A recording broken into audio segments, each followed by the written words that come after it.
أشهد أن لا إله إلا الله وحده لا شريك له وأشهد أن سيدنا ونبينا محمدا عبده ورسوله اللهم صل وسلم وبارك على سيدنا محمد وعلى آله وأصحابه أجمعين سبحانك لا علم لنا إلا ما علمتنا إنك أنت العليم الحكيم رب اشرح لي صدري ويسر لي أمري واحلل عقدة من لساني يفقه قولي اللهم لا سهل إلا ما جعلته سهلا وأنت تجعل الحزن والصعب إذا شئت سهلا ولا حول ولا قوة إلا بالله العلي العظيم أما بعد.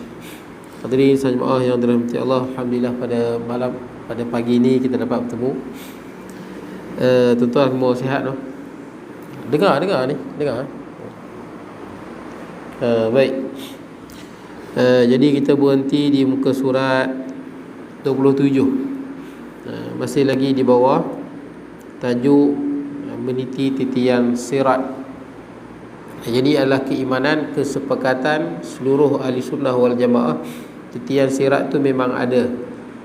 Dulu ada seorang ustaz, dia tersilap kot, disebut dalam TV, dia kata titian sirat itu tidak ada, dia hanyalah gambaran kesusahan di hari kiamat. Ada seorang ustaz meninggal dah, tapi saya tak perlu sebut nama dia. Yang menganggap begitu adalah Mu'tazilah. Mu'tazilah anggap titian sirat ni tak ada, hanyalah gambaran, dia adalah bukan hakiki, dia majazi. Dia nak gambar yang lebih kecil daripada rambut, lebih tajam daripada pedang. Nak cerita nak masuk syurga tu payah, tapi pada hakikatnya dia memang ada sungguh.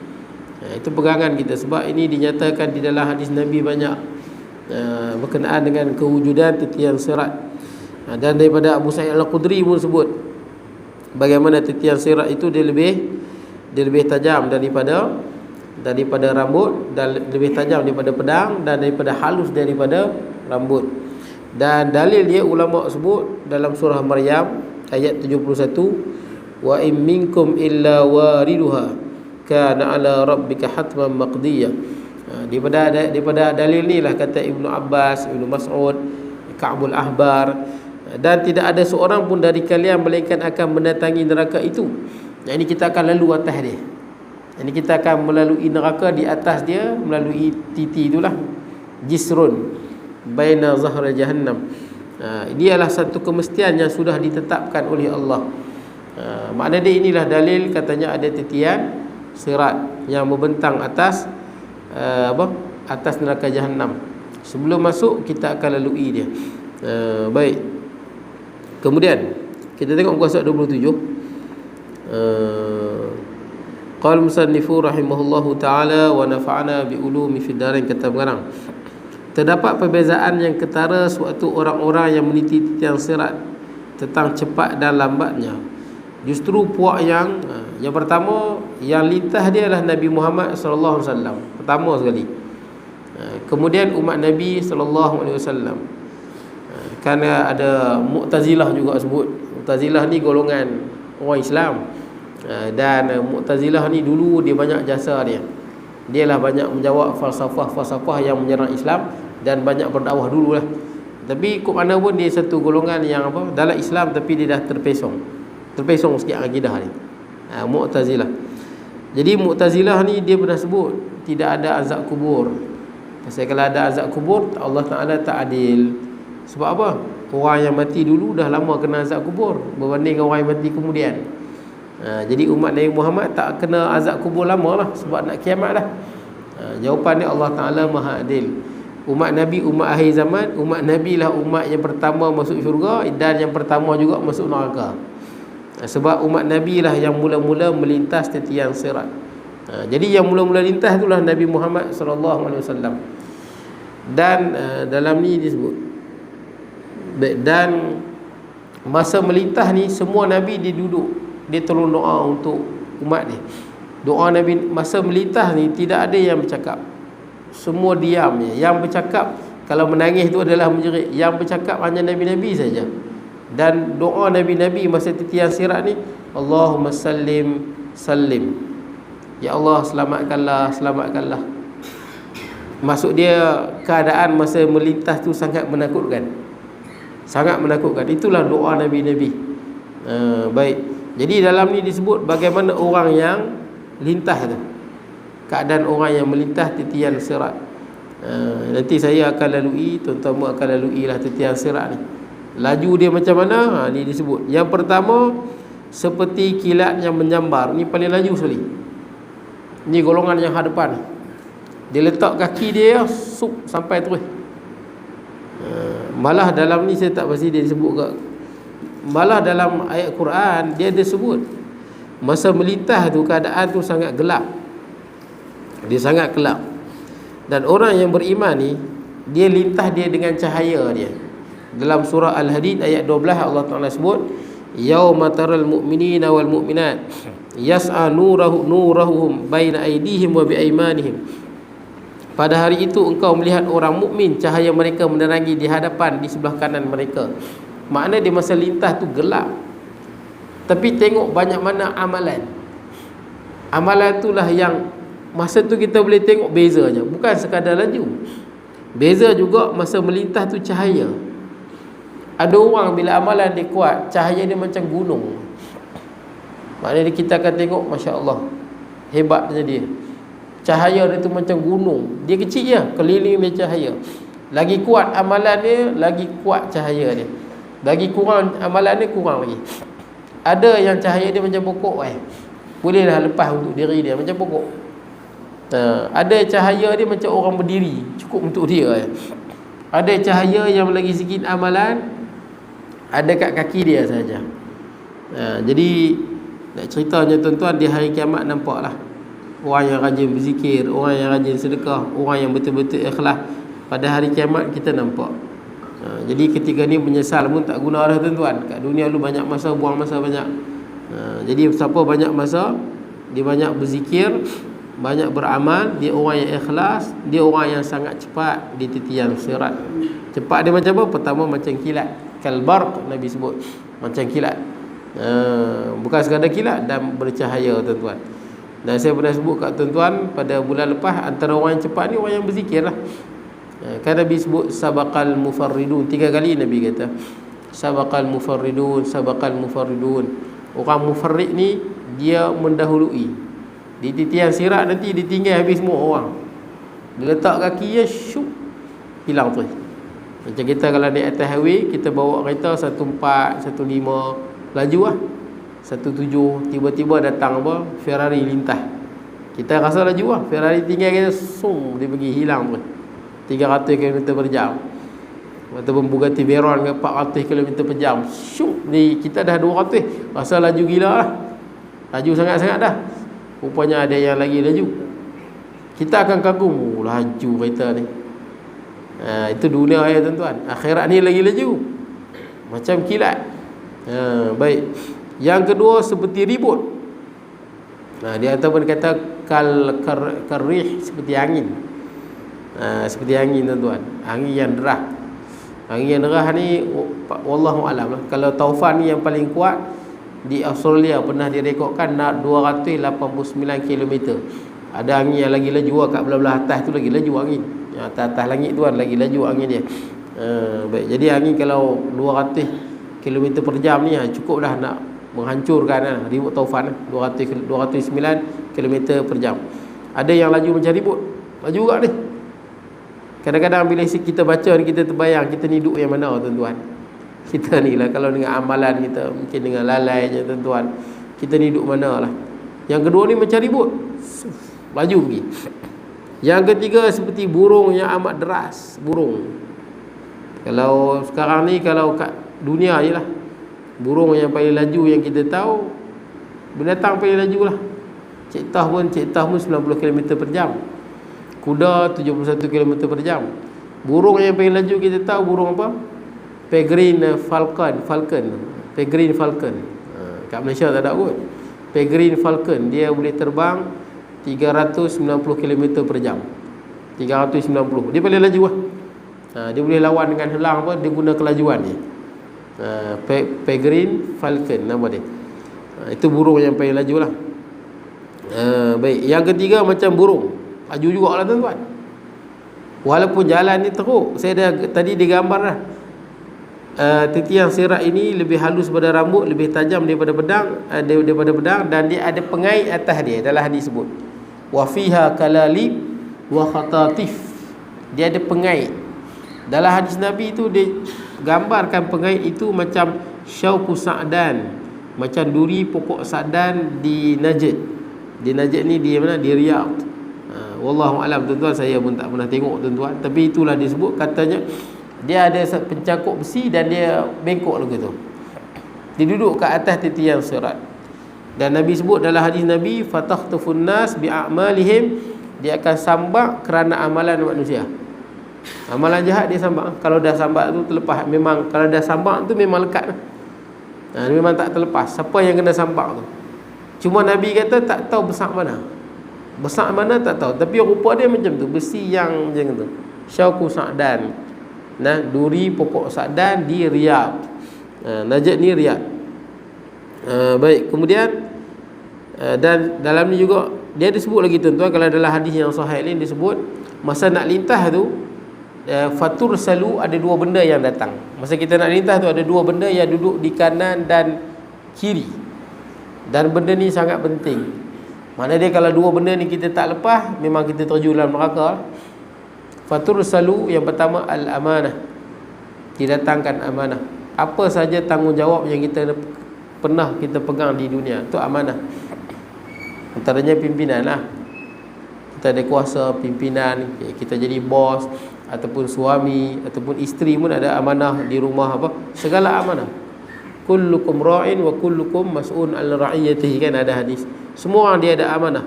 Amanah tu dia akan datang. Apa saja tanggungjawab kita yang kita pernah pegang, sebagai suami ke, sebagai isteri ke, yang menjaga apa, harta suami dia, menjaga rahsia suami dia ke, apa saja amanah. Semua orang tak ada diterlepas pada amanah. Semua ada tanggungjawab. Baik, sekurang-kurang amanah tu amanah Allah. Tapi itu amanah Allah, Allah jadikan kita, Allah Ta'ala berikan nikmat, dan kita ada tugas. Amanah ni dia tanggungjawabnya mesti ditunaikan. Apa dia? Yang ni kita taat pada Allah, tinggal selarangan Allah. Kalau orang kaya dia ada amanah lagi, kena sedekah dan sebagainya, kena keluarkan zakat dan sebagainya. Jadi akan didatangkan amanah. Dan amanah yang paling besar, antara yang paling besarnya, orang yang ada jawatan. Orang ada jawatan, orang yang berkepentingan. Ada jawatan yang boleh menyenangkan orang ataupun menyusahkan orang. Jadi didatangkan amanah, dia duduk di sebelah. Ni banyak orang yang cuai kan tuan-tuan, amanah dia. Yang kedua, didatangkan juga ar-rahim, silaturahim. Dia duduk sebelah-sebelah. Dia duduk janabatai jahannam, shimalan wa yaminan, dalam hadis sebut. Dia duduk kanan dan kiri. Amanah duduk belah kanan, rahim duduk belah kiri. Rahim ni apa? Rahim ni kalau sebut dalam hadis bukan seperti mana yang kita faham dalam bahasa Melayu. Bahasa Melayu kita sebut rahim, maksud dia kita ramai-ramailah silaturahim. Tapi kalau dalam kehendak agama, dalam syariah bila disebut silaturahim, maka dia merujuk kepada hubungan adik-beradik yang ada hubungan, yang berkongsi rahim, daripada rahim yang sama.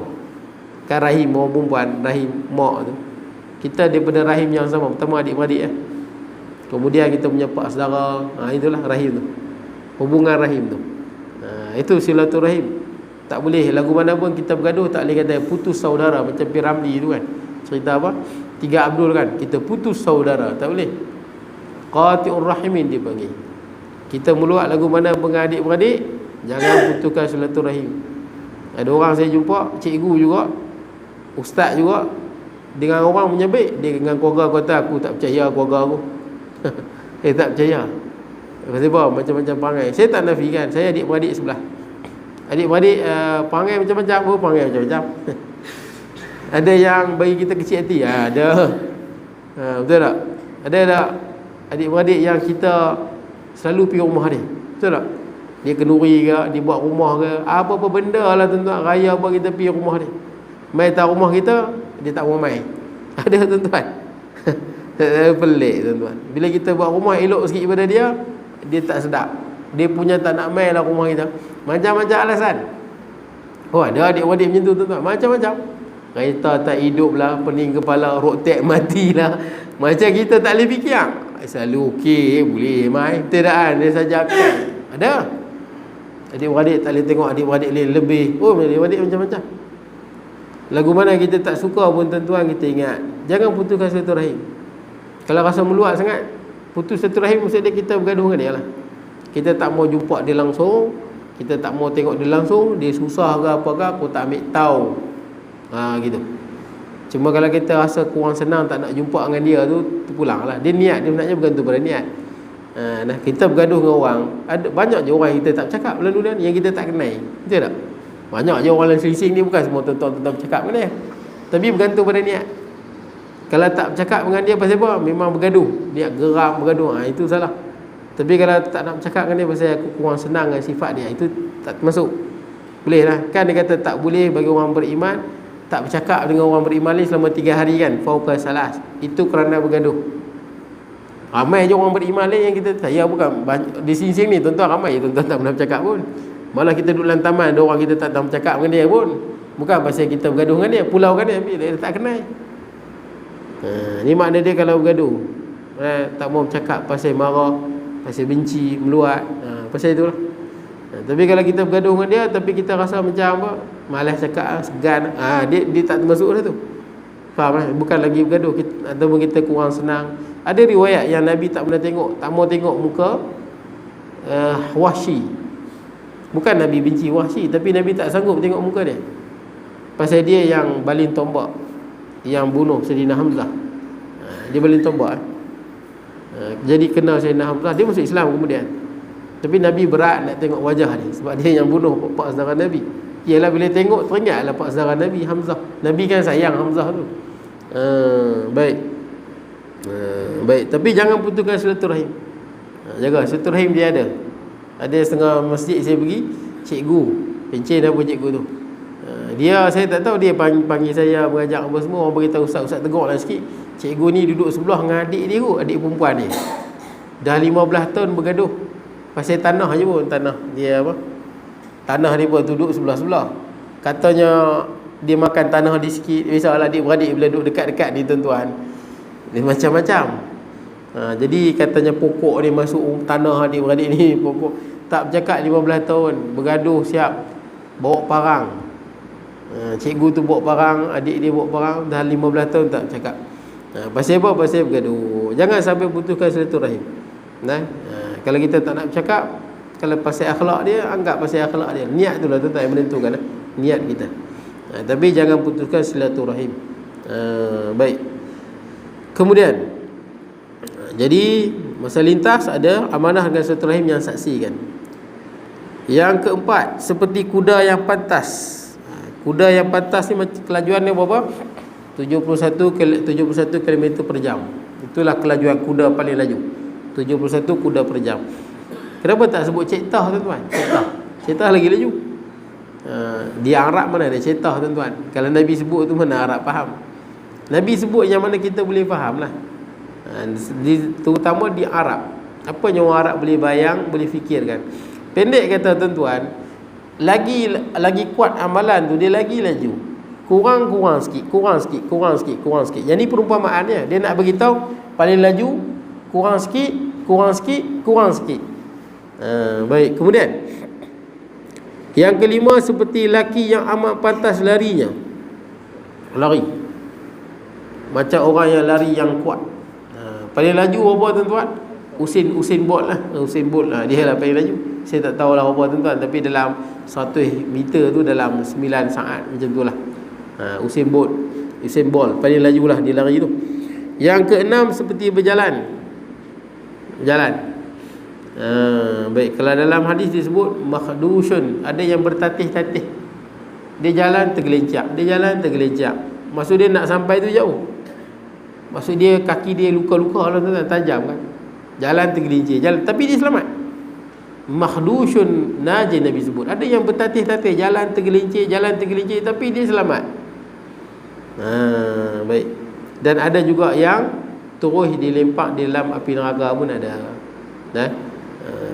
Yang ketujuh, terdapat khilaf dalam kalangan mereka. Setengahnya mengatakan kadar sehari semalam. Dia kata sehari semalam.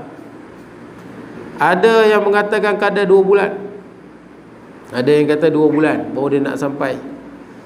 Dan ada pula yang mengatakan kadar setahun.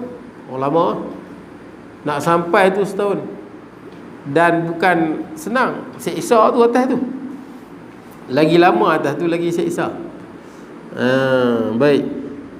2 tahun, mereka 2 tahun, adakah 3 tahun, sampailah pada masa akhir mereka lalu di atas sirat tersebut kadar 25 tahun. Ini paling lama, 25,000 tahun. Yang ni orang yang amalan dia memang cukup lah, tapi dia selamat pada neraka. Tapi 25,000 tahun dia nak menyeberang tu. Itu yang kata amalan ni penting. Jangan remehkan amalan. Jangan ada satu sifir tuan-tuan dalam kepala kita, tak apalah, nanti tobat lah. Jangan ada sifir lagu tu. Itu sifir yang salah. Ada orang dia contohlah, umur dia 61 tahun. 60 tahun dia buat maksiat.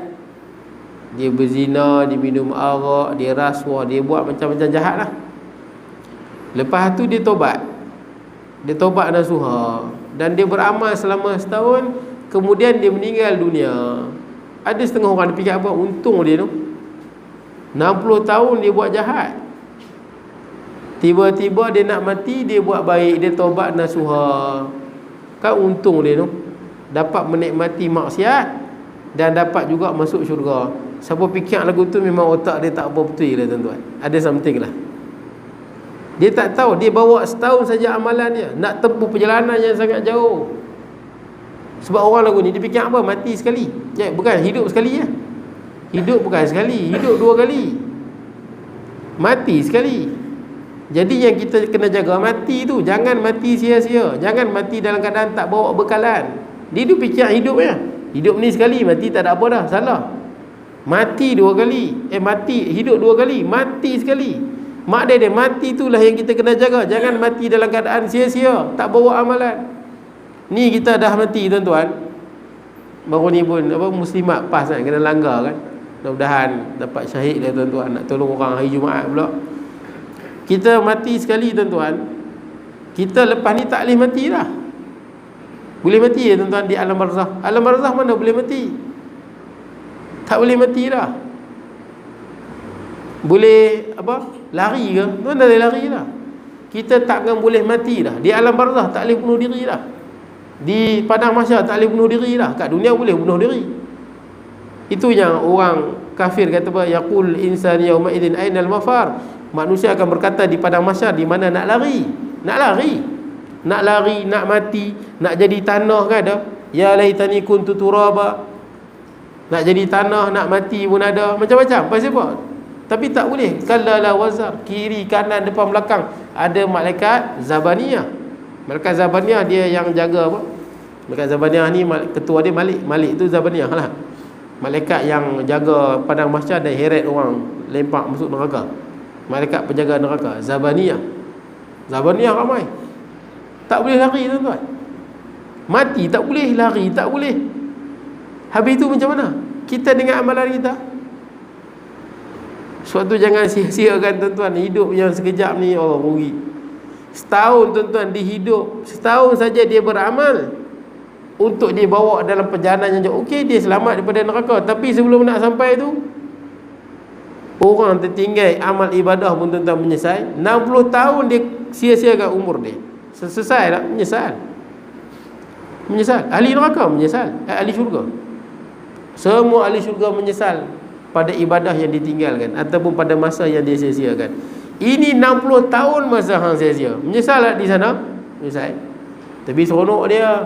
Kat dunia segala nikmat dia buat. Tuan-tuan, nafsu ni tuan-tuan, kalau fikir nafsu dunia ni bukan ada apa sangat pun. Nabi SAW bagi perumpamaan lah. Contohlah, kalau kita suka makan nasi, saya nak cerita nafsu lah. Kalau kita faham betul nafsu ni tuan-tuan, bukan ada apa sangat. Kalau kita suka makan nasi Arab ke, nasi berani ke, berani gam ke, apa benda lah yang kita suka. Balik rumah, bini kata nak masak nasi berani, nasi kerabu ke, yang paling yang kita suka lah, fresh orange. Balik rumah tengok bini tak ada masak, bini terlajak tidur. Tak ada. Berani gam tak ada. Gam uhu ada bang. Bisa dengar nasi berani gam? Dah kan? Sedap juga kan, Johor punya kan, Johor. Baik. Apa pun tak ada. Nasi Arab tak ada, kerabu tak ada, tak larat nak masak.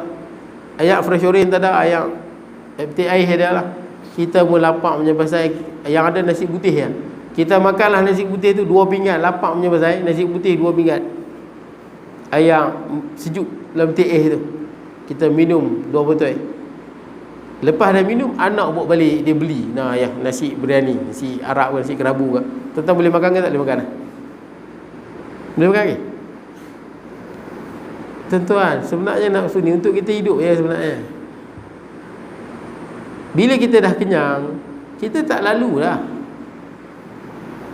Bila kita dah kenyang, kita pun dah tak lalu lah benda tu.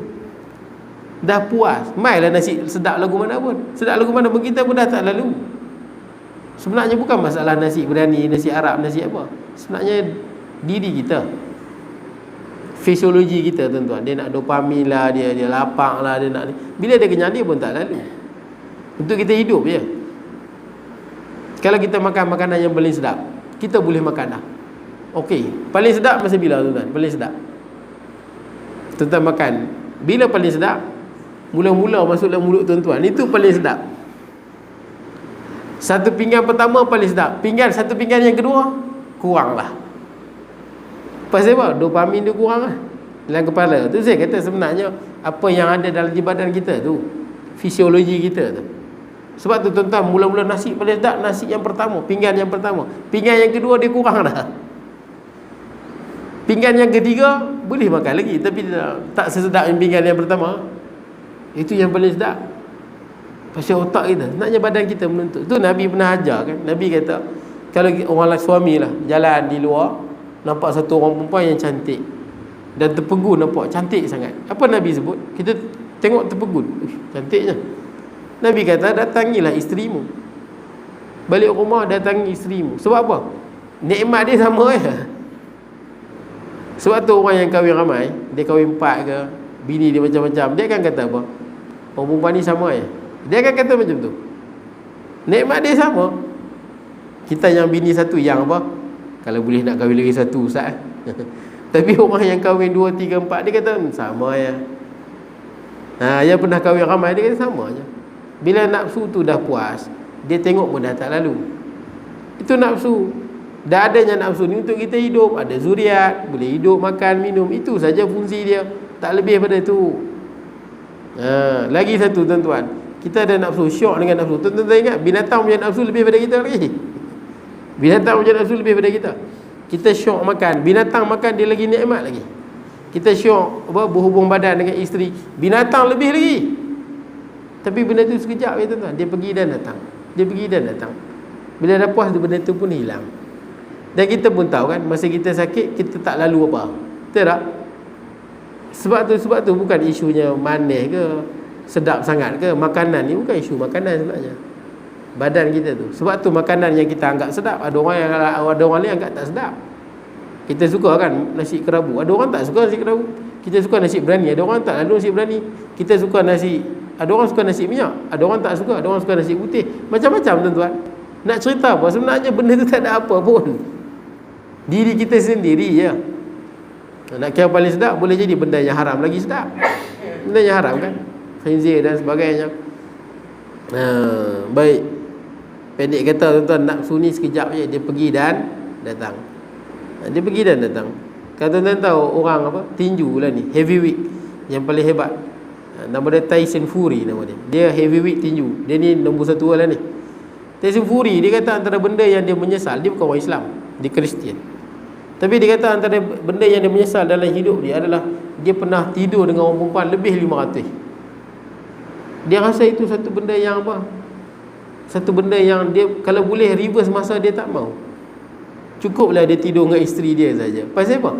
Dia bila dah sampai macam tu pun dia faham naknya sama je semua tu. Berapa ramai orang yang terlibat dengan apa? Filem dewasa ni. Banyak yang bunuh diri. Banyak bunuh diri. Ada yang tekanan dan sebagainya.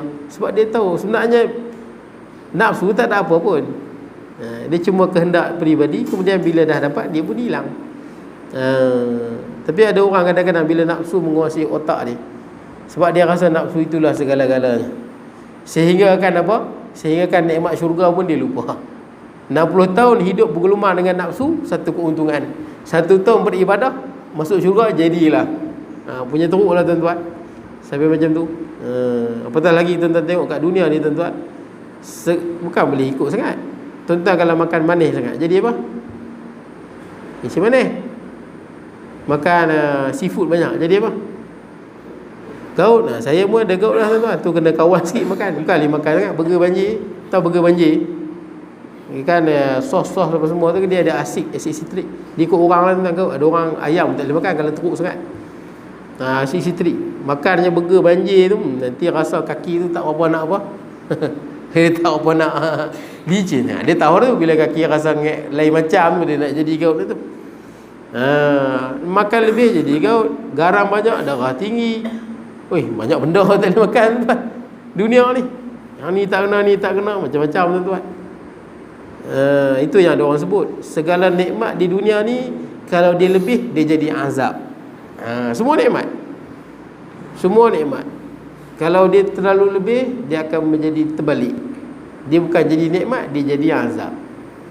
Baik tuan-tuan, kemudian bacalah firman Allah dalam surah Maryam ini, wa in minkum illa wariduha, tiada seorang pun di antara kamu melainkan akan sampai kepadanya satu perkara yang mesti datang kepadanya, neraka sebagaimana yang telah ditetapkan oleh Tuhanmu. Pendeknya perkara yang semacam ini tentulah sukar bagi mereka yang berdalih, belum menyimpan dan menyediakan amal-amal baik, berdalih macam-macam alasan, malah beribadah. Jadi adakah wajar bagi orang-orang yang berakal lalai dan ghalib leka lah daripada perkara ini.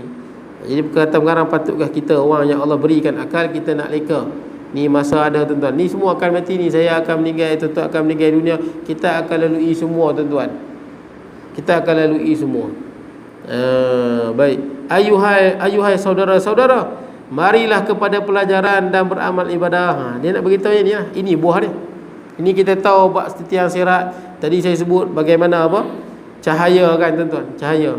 Agak-agak lah tuan-tuan, kalau kita meninggal lah hari ni kita meninggal lah tuan-tuan, cahaya kita tu macam mana? Cahaya yang menerangi kita tu, adakah macam gunung? Masa lalu ni orang akan tengok, orang akan kagum, tengok Masya Allah cahaya dia macam gunung. Adakah macam rumah? Adakah macam pokok? Kalau hari ni kita meninggal tuan-tuan, ataupun cahaya tu ada kat kaki ya, nak lintas pun susah. Hari ni kalau kita meninggal dunia tuan-tuan, kita laju macam apa tuan-tuan? Laju macam cahaya, laju macam kilat cahaya, laju macam pandangan mata, laju macam angin, laju macam burung, laju macam kuda, macam orang berjalan, ataupun mengesot. Ada yang mengesot dah. Yang tadi kata 25,000 tahun. Boleh jadi kita tak macam tu, setahun baru nak sampai. Seksa tu sementara nak sampai tu. Alangkah untungnya orang yang banyak beramal tuan-tuan. Alangkah beruntungnya. Baik, kemudian dan nikmat syurga ni kekal selama-lamanya. Dan nikmat selama-lamanya kekal. Wajarkah kita yang berakal membiarkan diri kita jatuh tersungkur ke dalam api sehabis-habis panas? Wajarkah? Apa yang diharapkan semoga Allah Ta'ala menjauhkan diri-diri yang berakal daripada jatuh terperosok ke dalam neraka. Amin ya Rabbal Alamin. Dia ada satu gambaran yang bagus tuan-tuan tentang titian sirat ni. Yang pertama tuan-tuan, saya nak buat kesimpulan tentang titian sirat. Yang pertama, waktu kita lintas titian sirat tu, ada dua saksi, silaturahim dengan amanah, jaga dua-dua.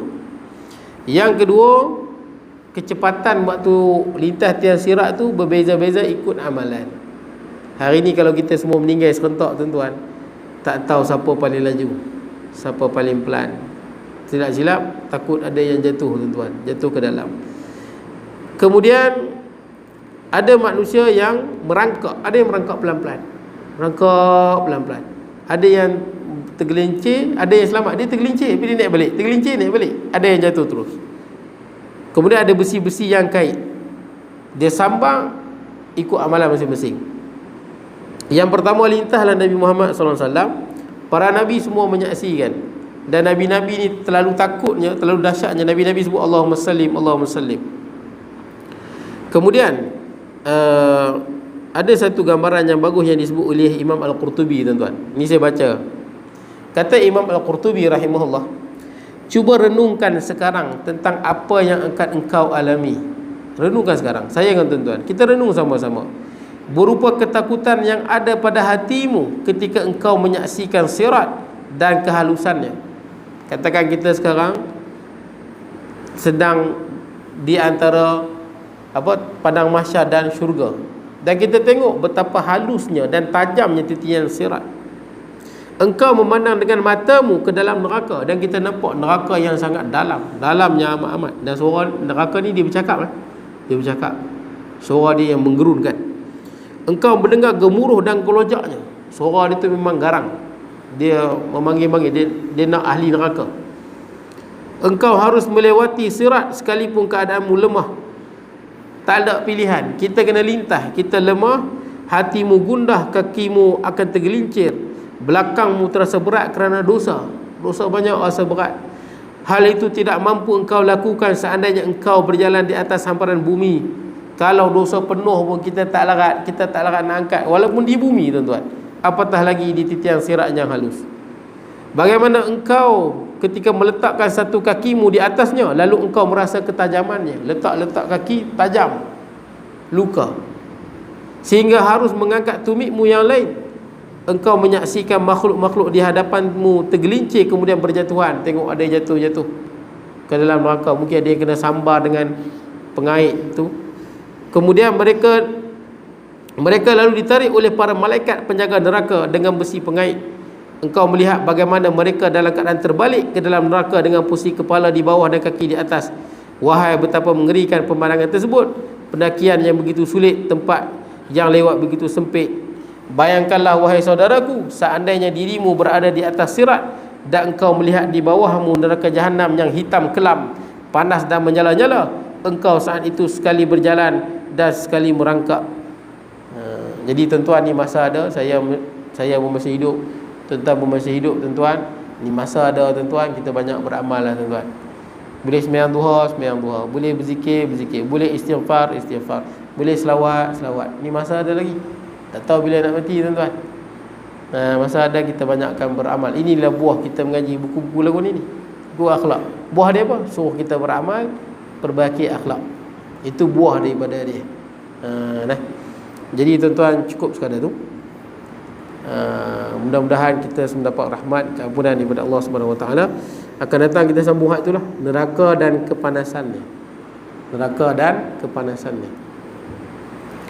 Bismillahirrahmanirrahim. Allahumma ja'al jam'ana hadha jam'an marhuma, tafarruqana min ba'di tafarruqan ma'suma, wa la taj'al minna shaqiyya wa la mahruma wa la matrula.